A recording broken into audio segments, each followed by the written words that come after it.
বাংলাদেশের রাষ্ট্রপতি হিসেবে দায়িত্ব গ্রহণ করছেন মির্জা ফখরুল ইসলাম আলমগীর।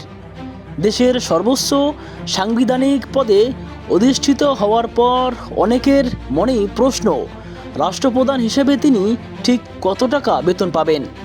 বঙ্গভবন থেকে শুরু করে বিনোদন, চিকিৎসা ও ভ্রমণ কী সুবিধা দেওয়া হয় দেশের প্রথম নাগরিককে।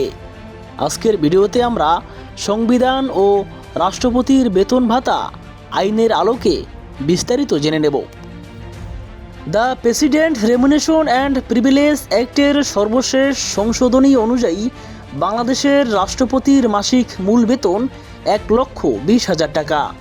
সবচেয়ে মজার বিষয় হলো, এই বেতনের উপর রাষ্ট্রপতিকে কোনো প্রকার আয়কর বা ইনকাম ট্যাক্স দিতে হয় না। পুরো অর্থই সম্পূর্ণ ট্যাক্স ফ্রি।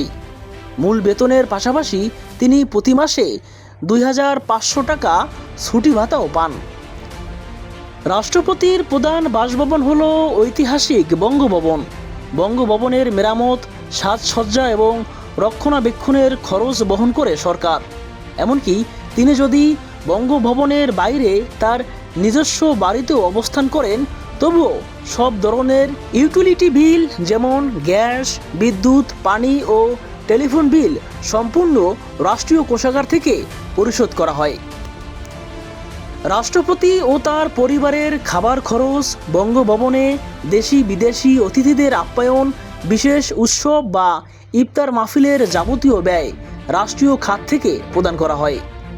পরিবহন সুবিধার ক্ষেত্রে রাষ্ট্রপতি পান বিশেষ নিরাপত্তা সংবলিত বিলাসবহুল বুলেট প্রুফ গাড়ি ও ড্রাইভার।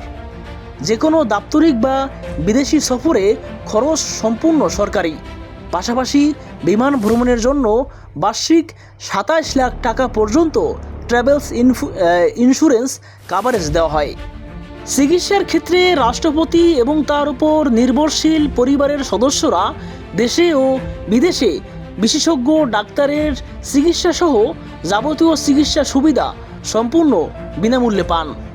এছাড়া দেশে কোনো প্রাকৃতিক দুর্যোগ দেখা দিলে বা অসহায় মানুষদের সাহায্য করার জন্য রাষ্ট্রপতির অধীনে প্রতি বছর 2 কোটি টাকার একটি স্বেচ্ছাধীন তহবিল দেওয়া হয়।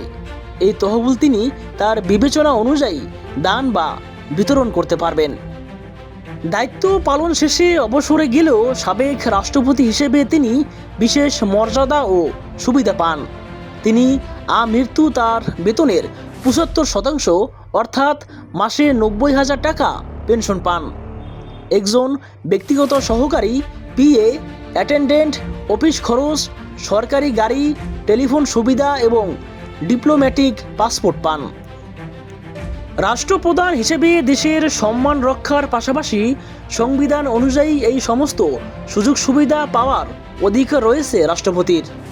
রাষ্ট্রপতির এই বেতন ও সুযোগ সুবিধা সম্পর্কে আপনার মতামত কী? কমেন্ট করে আমাদের জানান।